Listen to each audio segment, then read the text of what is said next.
Buenas noches, América. California se ha convertido en el primer estado de la Unión Americana que requiere la divulgación de los impuestos de los candidatos presidenciales para poder competir en las elecciones primarias de ese estado. Gavin Newsom, el gobernador de California, firmó la legislación que obliga a los candidatos a publicar los últimos 5 años de sus ingresos si quieren aparecer en la boleta electoral de la primaria estatal del 2020. La ley SB 27 es un ataque directo al presidente estadounidense Donald Trump, que desde que ingresó a la Casa Blanca no ha querido publicar sus impuestos, convirtiéndose en el primer presidente en muchos años en no hacerlo. La propuesta la lideraron los senadores Mike McGuire y Scott Wiener. El exgobernador Jerry Brown había vetado una ley parecida en el 2017 porque la publicación de impuestos no es un requisito federal. Las elecciones primarias en California serán el 3 de marzo y los impuestos deben ser publicados 98 días antes. Pero no se aplica a las elecciones generales en noviembre. Pero como dice el dicho, el que nada debe, nada teme. Falta ver qué hará el presidente Donald Trump. Son las 8 en Bogotá, Lima y Quito, las 9 en la costa este de Estados Unidos y Santiago de Chile, las 10 en Buenos Aires. Soy Emiliana Molina, hoy en sustitución de Gustavo Legret, y esto es Cuestión de Poder. Bienvenidos. Hoy en el programa, segunda ronda de debates de precandidatos demócratas. ¿Qué temas marcan la agenda de los aspirantes a la Casa Blanca? A pesar de la crisis humanitaria y las críticas, Chevron renueva licencia para operar en Venezuela. Es la última gran empresa estadounidense en ese país. ¿Cuáles son las nuevas instrucciones del servicio migratorio para los agentes de asilo?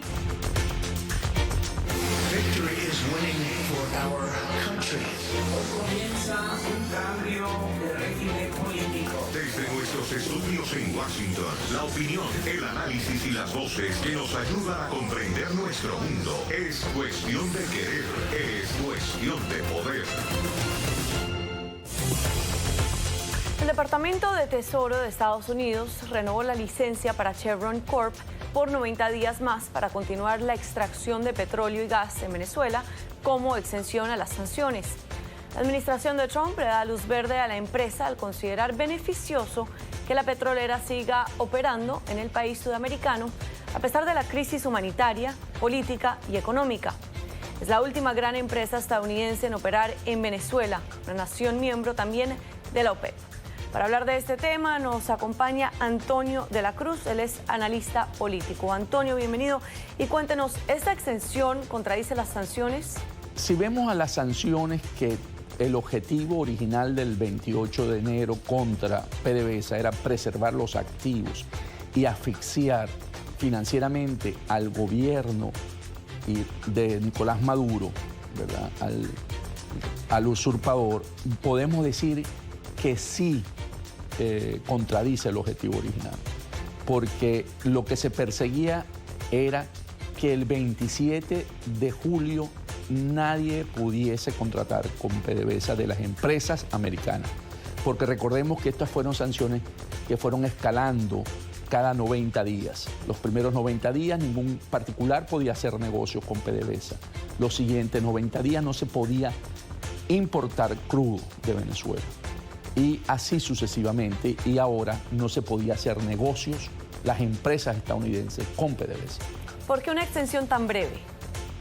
Es una extensión de 90 días otra vez. Si vemos la secuencia de las sanciones ha sido por 90 días. La licencia que le otorgaron a Chevron y a las empresas de servicio como Halliburton, Schlumberger, las de servicio en taladro, tienen 90 hasta el 25 de octubre. Quiere decir que mantiene el espíritu de la sanción, ¿no?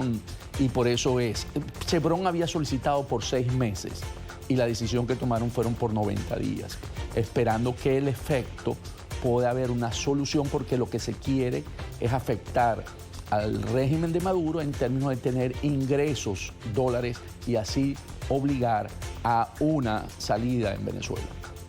¿Alguna posibilidad de que empresas rusas o chinas tomen estos activos norteamericanos?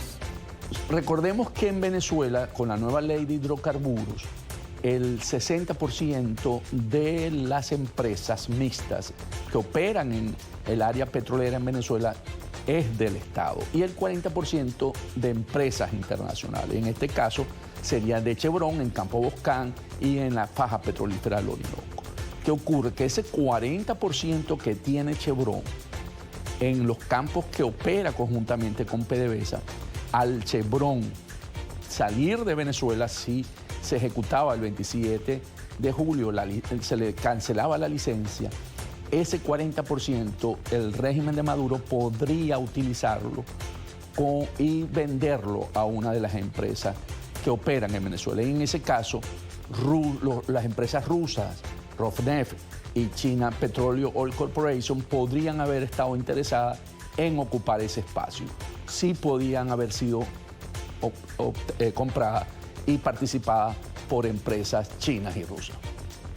¿Y esta extensión le pone más presión a Venezuela o ayuda al gobierno en disputa de Nicolás Maduro? La extensión de alguna manera le alivia la carga a Maduro porque tenía mucho miedo de estrangulamiento financiero al retirarse no solamente Chevron, sino las empresas de servicio. Entonces, la criticidad de las operaciones en Venezuela, petroleras, iban a sufrir. Es un poco lo que está ocurriendo desde enero con las empresas en Irán. Esta misma decisión se tomó, pero en enero, porque recordemos que hubo extensión de licencia igualmente a las empresas en Irán para comprar crudo y para operar con el Estado Islámico de Irán, en la que ellos no tienen y han venido sufriendo. Ese caso se reproducía en Venezuela a partir del 27 de julio. Al extender esta licencia, todavía estas empresas pueden operar y seguirán sacando crudo en Venezuela que tendrán que exportar a través de Rosneft o China, que son los grandes compradores hoy de ese mercado que dejó de venderse aquí en Estados Unidos de 500,000 barriles día, promedio mes. Antonio Lacruz, analista político, muchísimas gracias por su tiempo. Una hacker que logró acceder a la información de 100 millones de datos personales de usuarios del banco Capital One ha sido arrestada en Seattle. El acceso no autorizado se produjo en marzo. La hacker trabajó como ingeniera para Amazon Web Services y logró obtener ilícitamente nombres, direcciones, números de teléfono, direcciones de correo electrónico, fechas de nacimiento e ingresos de los usuarios de Capital One. Puede ver algunos tips personales para evitar ser víctima de un ciberataque ahí en pantalla. Y recuerde, por ejemplo, no hacer clic en propagandas que prometen un premio. Mantenga actualizado también su antivirus en todos los dispositivos que tenga. Y cambie sus claves a menudo e incluso incluya letras mayúsculas y caracteres especiales para así evitar ser víctima de un hackeo. ¿Y cómo respondería su ciudad si 1.600 solicitantes de asilo fueran enviados allí? Pues en 2019 la Aduana y Protección Fronteriza de Estados Unidos comenzó a dejar a los solicitantes de asilo en Las Cruces, Nuevo México. Gracias a casi $600,000 en fondos del ayuntamiento y generosas donaciones, Las Cruces ha podido proporcionar viviendas temporales a estos inmigrantes. La mayoría de la comunidad ha ofrecido de hecho una aceptación incondicional a estas personas que tienen pocas posesiones y ningún otro lugar a donde ir. En Las Cruces se reciben a los solicitantes de asilo con comida, refugio y los brazos abiertos. El 3 de noviembre del 2020 los estadounidenses votarán para elegir a un nuevo presidente o reelegir al actual inquilino de la Casa Blanca, Donald Trump. Son 25 demócratas y 2 republicanos quienes hacen la fila para lograr llegar al despacho oval o mantenerse en el mismo. Tan solo 16 presidentes estadounidenses han logrado ser reelegidos. Algunos de los temas sobre la mesa en este segundo debate de los demócratas el día de hoy serán el cambio climático, la atención médica en Estados Unidos, el aborto, los impuestos, el control de armas, los gigantes tecnológicos, una posible destitución y fondos para la seguridad fronteriza, entre otros. Para hablar de este tema nos acompaña Leopoldo Martínez, analista político. Leo, vamos a iniciar con algunos de los temas principales de estos debates, como por ejemplo en cambio climático. En el cambio climático, pues Joe Biden apoya tomar acciones, pero no el acuerdo verde que propone Alexandra Ocasio-Cortez. Bernie Sanders, Beto O'Rourke, Cory Booker, Elizabeth Warren, Julián Castro, Kamala Harris y Pete Buttigieg son algunos de los que sí apoyan la propuesta de Cortés. ¿Qué podemos esperar de parte de estos candidatos? No, yo creo, y te corrijo, Emiliana, todos los candidatos demócratas apoyan una propuesta en el campo de las políticas públicas enfocada en reformas económicas que hagan de la economía de los Estados Unidos una economía verde, una economía sustentable, una economía en donde la nueva plataforma energética de los Estados Unidos se sustente en las energías renovables y no en el petróleo y las energías tradicionales. El candidato Biden tiene una propuesta en ese sentido muy ambiciosa que contempla inversiones millonarias en dólares para alcanzar esos objetivos, un poco en una línea de continuidad, en una solución de continuidad con lo que se venía haciendo durante la administración Obama. Luego hay matices que se acercan a los planteamientos específicos que ha hecho la diputada Alexandra Ocasio-Cortez con respecto a cuándo podemos llegar a una situación de no más emisiones fósiles en la economía de los Estados Unidos. Y entonces allí hay distintos objetivos. Hay quienes piensan que se puede lograr en el 2025, en el 2030, en el 2050. Hay quienes hablan de lograr 0 nuevas emisiones, no sencillamente ese objetivo más difícil de alcanzar, de eliminar totalmente las emisiones en un corto plazo, pero la orientación política del Partido Demócrata y de todos sus candidatos en los distintos matices que ofrecen ellos es ir hacia ese gran acuerdo que produzca una economía verde en los Estados Unidos, una economía sustentable y una economía naranja también, es decir, una economía en donde el reciclaje, la economía circular también juega un papel importante. En ese sentido, creo que habrá un consenso en lo general y planteamientos concretos en el campo de las políticas públicas, los montos de inversión, el cómo llegar allí, el papel del gobierno, la agresividad o no en ese sentido de alguna de las propuestas. Los americanos asumen algunos de los costos médicos más caros en el mundo y con los peores resultados. Algunos candidatos proponen mejorar el Obamacare y otros piden un modelo europeo. Entre los que piden Medicare para todos están, por ejemplo, Sanders, Castro, Tulsi Gabbard y Kristen Gillibrand. ¿Pero esto es realista? Mira, la propuesta de Medicare para todos yo la veo como un objetivo.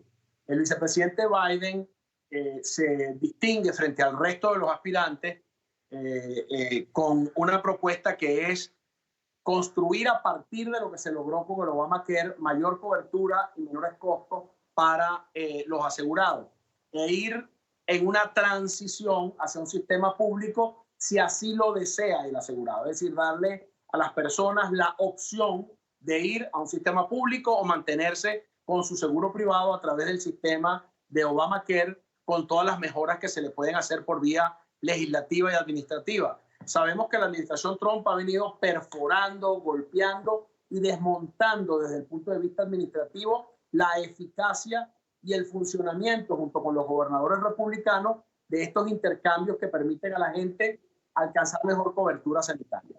Luego está la propuesta de ir a un sistema a la europea, a la canadiense, de reforma integral que ofrezca a los americanos un sistema universal de salud pública.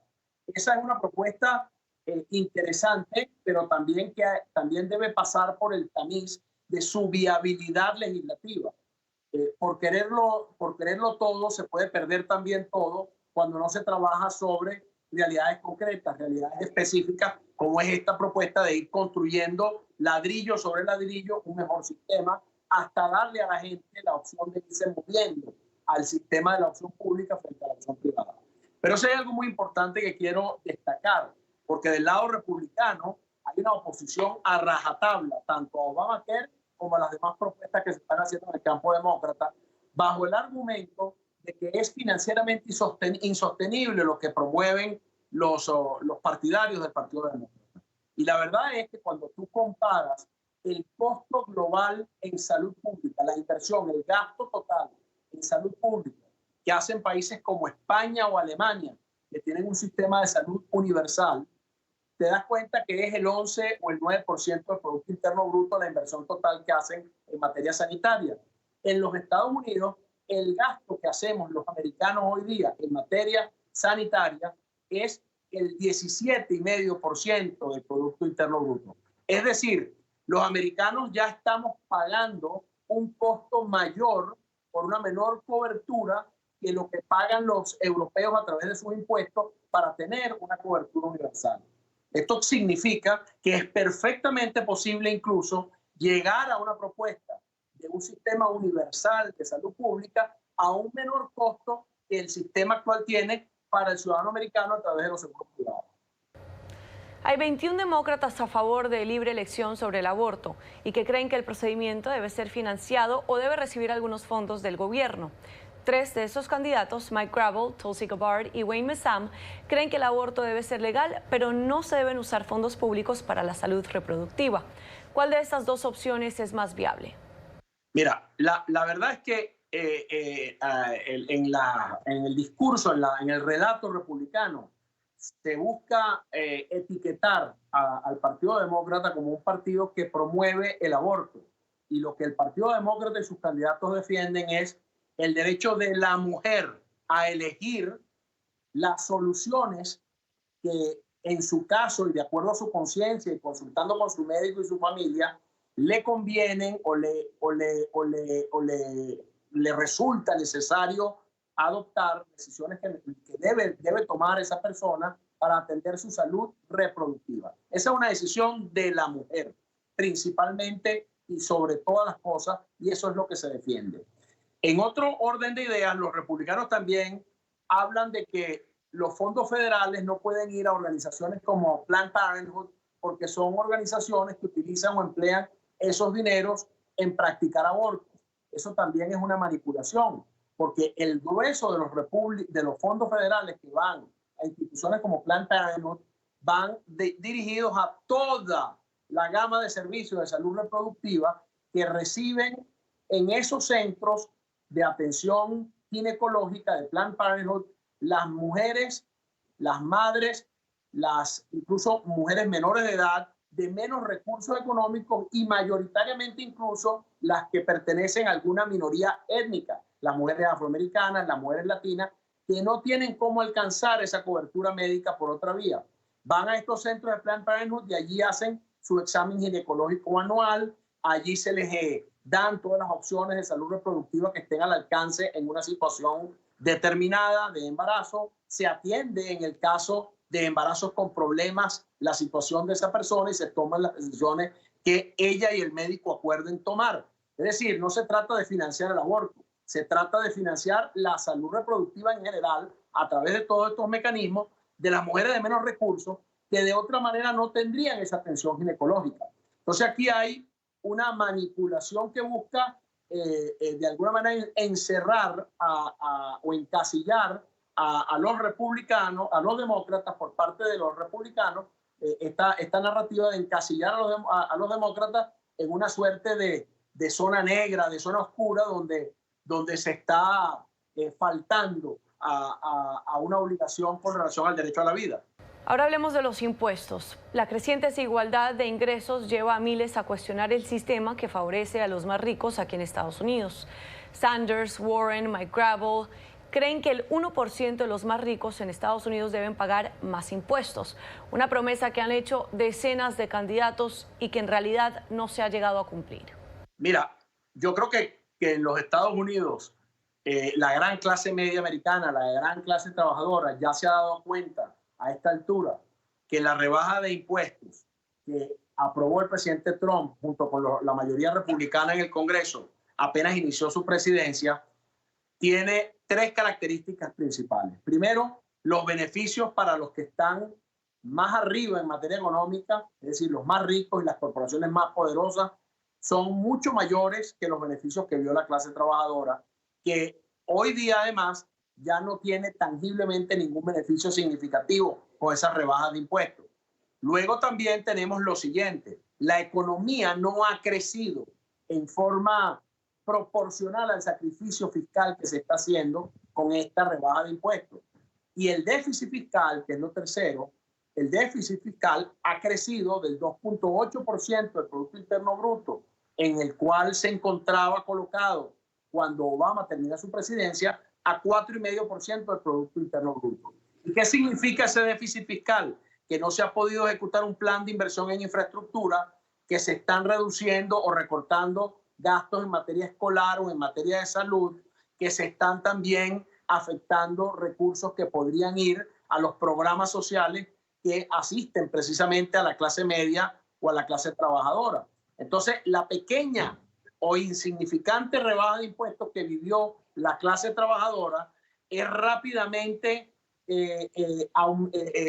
diluida por los efectos que tiene la reforma tributaria en el campo de la inversión social, la inversión en educación, la inversión en salud, que disminuye, al igual que la inversión en infraestructura, afectando a las clases medias. Entonces yo creo que en esto de hacer justicia tributaria hay una propuesta más allá que ganadora en lo electoral, una propuesta que tiene mucha resonancia en la sociedad americana y que además en muchos sectores de los más empoderados económicamente del país, muchos de los grandes voceros de las grandes corporaciones y las grandes fortunas americanas, Warren Buffett, Bill Gates, entre otros, han dicho que la propuesta que llevó adelante Trump no es necesariamente justa y no es necesariamente económicamente conveniente, ni ha estimulado precisamente mayores inversiones por parte de estos sectores de la economía que resultaron favorecidos.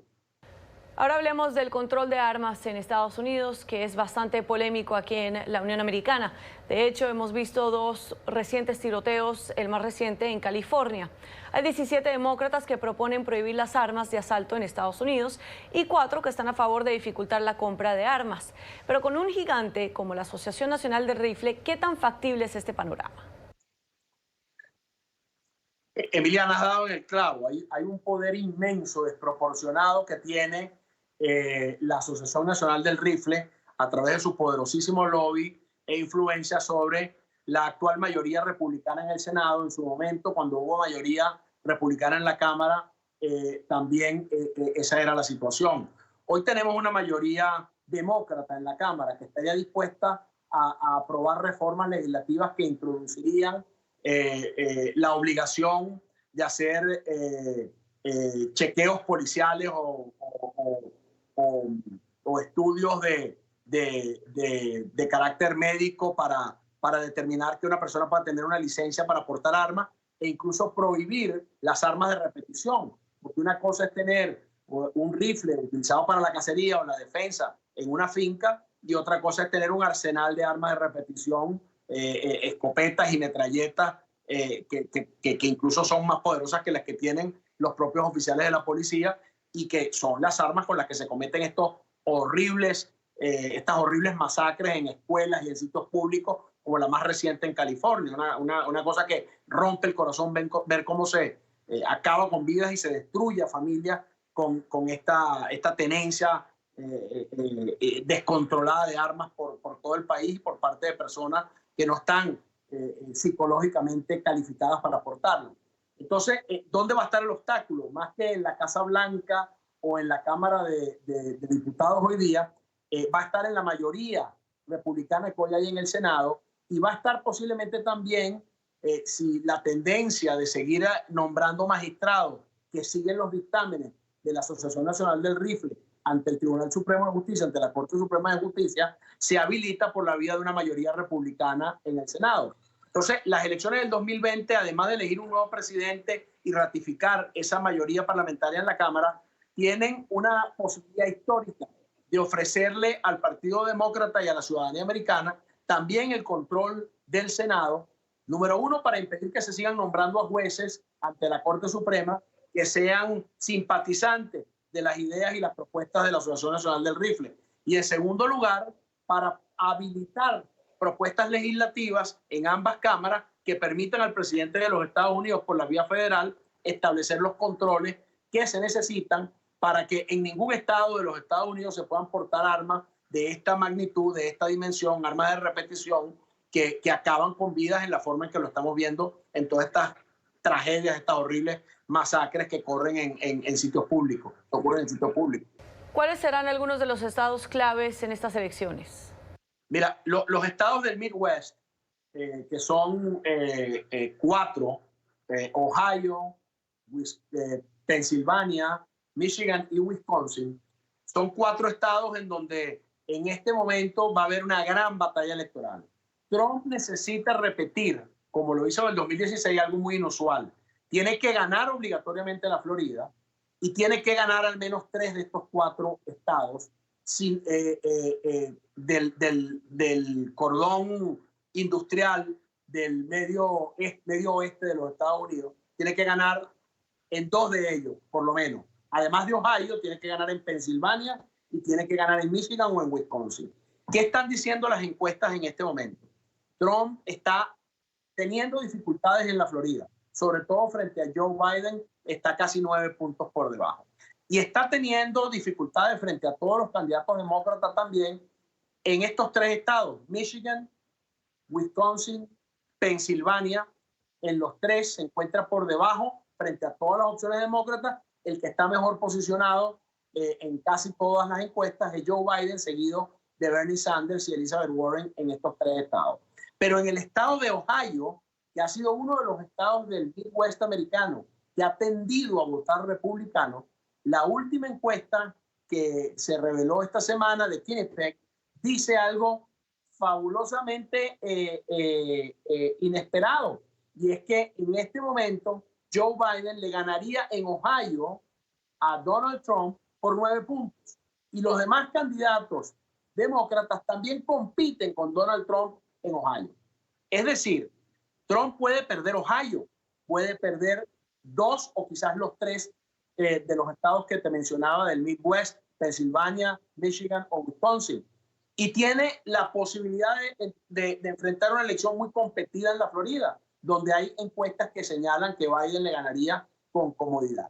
Es decir, que la hazaña del 2016 se le pone cada vez más larga y más difícil de alcanzar a Donald Trump a un año de las elecciones presidenciales prácticamente.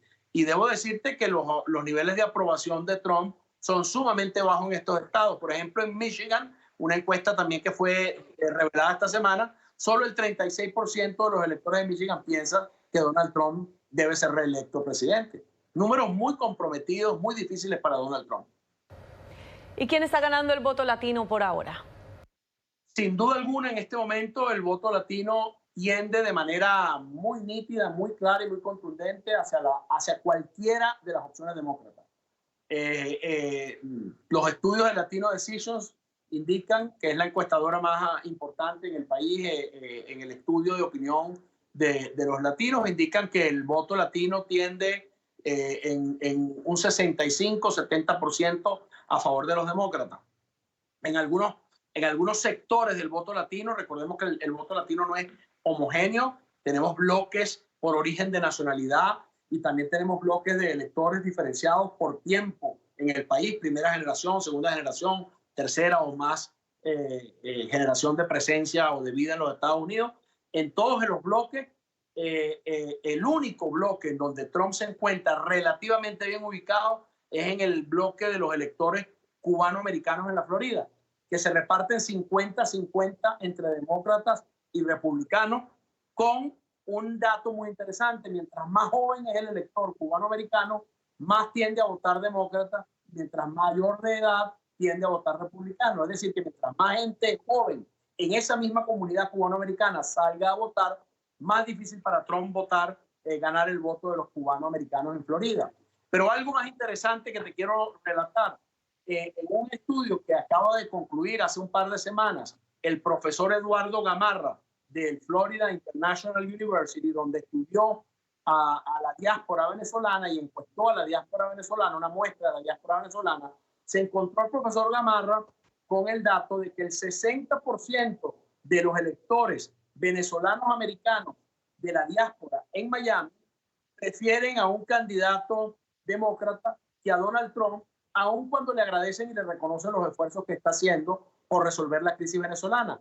Pero comienza a aparecer en el elector venezolano-americano la prioridad del TPS para los venezolanos, la protección migratoria temporal, y precisamente la negativa de Donald Trump y de la mayoría republicana a otorgarle esa protección migratoria a los venezolanos, como incluso se expresó el día de hoy en el Senado, le hace muchísimo daño a los republicanos y a la opción de Trump en la Florida y concretamente en Miami, con 2 grupos de electores, en este caso los venezolanos y los cubanos, como te decía antes, en donde no tiene Trump tanta fuerza como esperaban a raíz de las políticas que han seguido adelante. En el resto de los electores latinos, por decirte el caso del elector boricua, que es muy importante en la Florida, el corredor central de la Florida tiene cerca de 1,5 millones de electores puertorriqueños. La situación de Donald Trump es devastadora. más del 80%, más del 75% de los puertorriqueños votaría por cualquier candidato demócrata frente a Donald Trump en las elecciones del 2020. ¿Y por qué debería creer el público en esas encuestas, teniendo en cuenta lo que pasó con el plebiscito por la paz en Colombia o el Brexit, entre otros?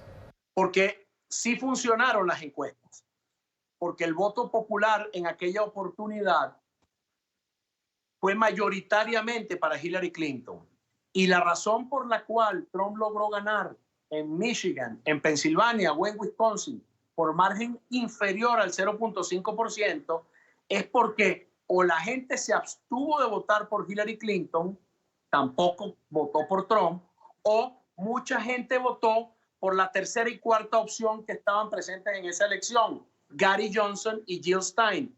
La gente no recuerda, pero es importante en el análisis para reivindicar el valor de los estudios de opinión pública, que en esas elecciones, en estados como Pensilvania, Michigan y Wisconsin, estos dos candidatos minoritarios, Jill Stein y Gary Johnson, obtuvieron en conjunto el 5% de los votos.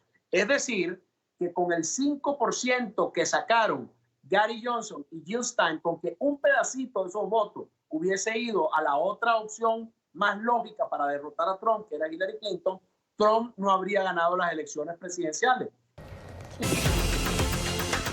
Gracias por continuar con nosotros. Vamos a hablar ahora del Tratado de Libre Comercio, más conocido ahora como el TEMEC, el acuerdo entre México, Estados Unidos y Canadá. De hecho, el día de ayer, el Congreso mexicano aprobó un protocolo para implementar el nuevo acuerdo al que alcanzaron estas tres naciones. Para hablar de este y otros temas me acompaña Israel Ortega, vocero de Iniciativa Libre y analista conservador. Bienvenido. Gracias. Israel, vamos a empezar entonces con el hecho de que el gobierno mexicano ayer aprobó este protocolo para comenzar a implementar el nuevo Tratado de Libre Comercio de América del Norte. ¿Qué significa para estos tres países? Y aún falta que lo aprueben Canadá y Estados Unidos, por supuesto. Claro, sin duda, creo que para México es sumamente importante implementar y que tome en vigor este Tratado de Libre Comercio. México reconoce que la economía de México depende de buenas relaciones con Estados Unidos y con Canadá. Obviamente hay una urgencia también, dado que el peso en México a veces anda bien, a veces anda mal, y mucho depende obviamente de cómo andan las cosas con Estados Unidos. Y como bien señalas, obviamente aún falta que Estados Unidos apruebe este tratado de comercio. Nosotros como grupo estamos pidiendo que continúe diálogo, que continúe conversaciones, pero para nosotros va a ser muy interesante ver al final los detalles, ¿no? Porque esto creo que va a contar mucho, estudiar los detalles y ver si realmente es algo bueno y positivo y que sea mejor de lo que era NAFTA. De hecho, después de que el mandatario estadounidense Donald Trump pusiera aranceles de entre el 10 al 25% a ambos México y Canadá por al menos un año, esto retrasó el hecho de que se aprobara este tratado. ¿Tuvo algún tipo de impacto negativo? ¿Hubieran sido diferentes las cosas en ese entonces si Trump no hubiera aplicado los aranceles? Sí, sin duda. Creo que el hecho de que el presidente Donald Trump continúa insistiendo en implementar o iniciar aranceles, eso complica cualquier tipo de negociación. Nosotros como grupo hemos alzado nuestras voces, hemos dicho por qué los aranceles son algo negativo para este país y en particular para la gente de pocos recursos, que van a ser más impactados cuando hay cambio de que un producto que se usa día a día suba de precio. Y esa es la consecuencia de los aranceles. Y es por eso que nuestro grupo hemos estado hablando con la comunidad hispana, haciéndole entender por qué aranceles son malos y no deberían ser parte, francamente, de la conversación cuando quieres tratar de negociar un tratado de libre comercio. La líder de la Cámara Baja, Nancy Pelosi, había dicho que estaba en desacuerdo con algunas partes de este acuerdo y de hecho ya la Cámara de Representantes está en receso, entonces esto no se va a aprobar en los próximos días. ¿Qué podemos esperar ahora de parte de Pelosi? Claro, mira, algo interesante que ha estado sucediendo aquí en Washington es que estamos viendo más y más demócratas decir que posiblemente quieran trabajar con el presidente en este tratado, que es una diferencia a lo que habíamos visto anteriormente, donde se parecía que los demócratas no querían darle una victoria, entregarle una victoria al presidente con un tratado. Como bien señalas, estamos en receso, entonces va a haber un poco de tiempo para que cualquier tipo de acción se pueda tomar, pero creo que para mí va a ser interesante ver cuánto va a pedir la izquierda del Partido Demócrata, porque para muchos ellos quieren insistir que eso sea un vehículo para avanzar una agenda ecológica o avanzar otros intereses, y eso posiblemente causa que republicanos que posiblemente puedan apoyar el tratado digan, con todo eso que se ha agregado, no lo voy a aprobar. Ahora, México se ha convertido en uno de los principales socios comerciales de Estados Unidos en los últimos meses. ¿Quién gana y quién pierde en este acuerdo? Porque no todos pueden salir ganadores. De cierta manera, alguien tiene que ceder un poco de cosas, ¿no? ¿Cómo vemos el acuerdo? Claro, una de las preocupaciones que tenemos es el hecho de que este nuevo tratado está insistiendo, por ejemplo, que México tome acción. Por ejemplo, que México tiene que subir el salario mínimo, creo que de $4 a $16 para aquellos que trabajan en la industria automotriz. Y para nosotros como grupo decimos, esas decisiones deberían ser tomadas por los países, ¿no? Un país no debería decirle a otro país, así es como tienes que hacer las cosas. Y lamentablemente esa es la tendencia que estamos viendo en este tratado, que es una diferencia de cómo se han implementado o se han negociado más bien tratados anteriormente. Así que creo que esa es la preocupación que más veo, ¿no? Es la forma como está cambiando la dinámica completamente de cómo negociamos tratados. Perfecto, vamos a cambiar de tema, Israel. Vamos a hablar ahora de inmigración, porque recientemente la administración de Trump acaba de firmar un acuerdo bilateral con Guatemala y Guatemala ha decidido convertirse en un tercer país seguro. Eso significa que podrá recibir a los inmigrantes indocumentados que intentan pedir asilo en Estados Unidos y de hecho los inmigrantes tendrán que pasar, o sea, los inmigrantes que pasan por Guatemala para llegar a Estados Unidos tendrán que regresar a Guatemala a pedir asilo ahí. Pero es un país que claramente no está preparado para lidiar con los mismos residentes guatemaltecos. ¿Cómo va a prepararse para recibir a más inmigrantes que piden asilo? Claro, y creo que si hablas con Guatemala, ellos están diciendo que van a cooperar, que aún los detalles se tienen que finalizar, así que nada está acordado, ¿no? Pero creo que sin duda parte de lo que estamos viendo es sin que exista acción aquí en Washington de manera definitiva y de que no estemos dejando esto a las Cortes, es decir, que el Congreso no tome acción, vamos a ver más de esto. Y lo que estamos viendo de la Casa Blanca es que van a estar dispuestos a usar órdenes ejecutivas, o sea, no trabajar con el Congreso y simplemente implementar acciones unilaterales, o lo que estamos viendo ahora, ¿no? Negociando con países como Guatemala, con México directamente, ¿no? Como lo vimos con la amenaza de los aranceles en México.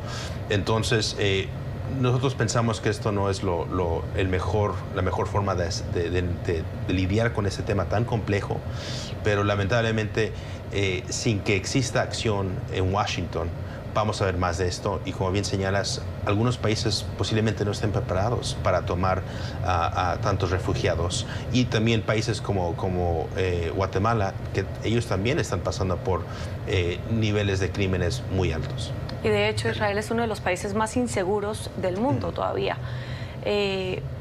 ¿Por qué? Algo que es muy interesante que mencionabas inicialmente es que Estados Unidos estaba dando una versión diciendo que sí firmaron un acuerdo de tercer país seguro, mientras Guatemala daba una versión diferente, más sutil y diplomática, diciendo que habían firmado un acuerdo de cooperación. Claro. ¿Dónde llega el desacuerdo entre ambos gobiernos? ¿Y alguien está mintiendo o esta es una iniciativa de parte de Trump para posiblemente presionar un poco más al gobierno guatemalteco? Claro, creo que la respuesta puede ser un poquito de todo, ¿no? Pero sin duda, como bien sabemos, el presidente también está sintiendo la presión de su base. También estamos aquí a un año de un año electoral. Entonces el presidente tiene que, y bueno, ya lo está haciendo ahora, ¿no? La gente, el pueblo está rindiendo cuentas, particularmente en el Partido Republicano, ¿no? Y preguntando ¿qué tanto ha hecho el presidente para cumplir con la promesa de lidiar con el tema migratorio? Y creo que la semana pasada vimos decisiones de las Cortes afirmando el uso de dinero para construir un muro, pero ahora posiblemente esto, ¿no? Entonces el presidente posiblemente en la campaña el próximo año diga, mira, yo trabajé con Guatemala, trabajé directamente con México y hice lo que yo pude para lidiar con el tema migratorio. Claro, y entonces muy pronto probablemente veremos que se empieza a construir el muro en la frontera. Así es, obviamente van a haber grupos que van a presentar cargos, que van a demandar que no es justo, que no es legal, pero la óptica es tan importante en la política y el hecho de que el presidente pueda decir, mira, por lo menos hemos iniciado la construcción del muro, eso puede ser suficiente para muchos republicanos. Israel, y en otros temas similares a inmigración, pues el Servicio de Migración de hecho emitió una nueva instrucción para los agentes de asilo, que estos ahora, y abro comillas, deberán determinar si el extranjero intentó reubicarse internamente en áreas seguras del país del que huye antes del viaje hacia Estados Unidos. Si no, pues entonces ahí tienen potestad para regresarlos. Pero en países de donde están viniendo estos inmigrantes, que son centroamericanos, El Salvador, Guatemala, Honduras, Nicaragua, ¿qué puntos tienen en realidad que sean seguros? Por ejemplo, El Salvador, donde predomina la mara salvatrucha. Sí, claro, efectivamente. Me gustaría pensar que el presidente y sus asesores están escuchando en detalle la forma en cómo estos individuos están huyendo a sus países. Yo tengo la oportunidad de trabajar en mi tiempo libre con inmigrantes que se están aplicando para asilo político y como dices, no es tan fácil simplemente decir yo me voy de un pueblo a otro pueblo. Cuando tienes grupos, elementos criminales, elementos de pandillas que están bien organizados, es muy fácil, ¿no?, poder encontrar una persona que se mude de un lugar a otro. Entonces, eso es parte del desafío que enfrenta el Congreso para lidiar con el tema migratorio y para crear más claridad cómo se otorga asilo. Y eso es parte de lo que nuestro grupo ha estado pidiendo por años y por meses con mucho más presión para que se pueda aclarar ese tema. Israel, muchísimas gracias por su tiempo. Gracias. Portavoz de Iniciativa Libre y analista conservador. Y con esto nos vamos. Gracias, Alexandra. Vamos a pasar ahora entonces con las opiniones que nos han enviado por medio de las redes sociales. Vamos con el primer trino. Un tema que destacó durante la última ronda de debates demócratas en junio fue el uso del español. Castro, Booker, Buttigieg, Hickenlooper y O'Rourke hablaron en español en algún momento y algunos les critican por hispandering. A ver quién lo hace esta noche.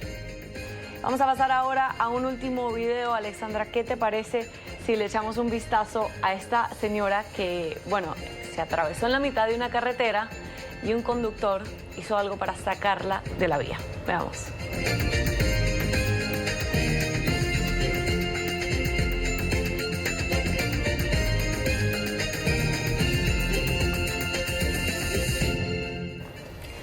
Bueno, ¿y alguna vez te has topado con algún conductor de ese estilo?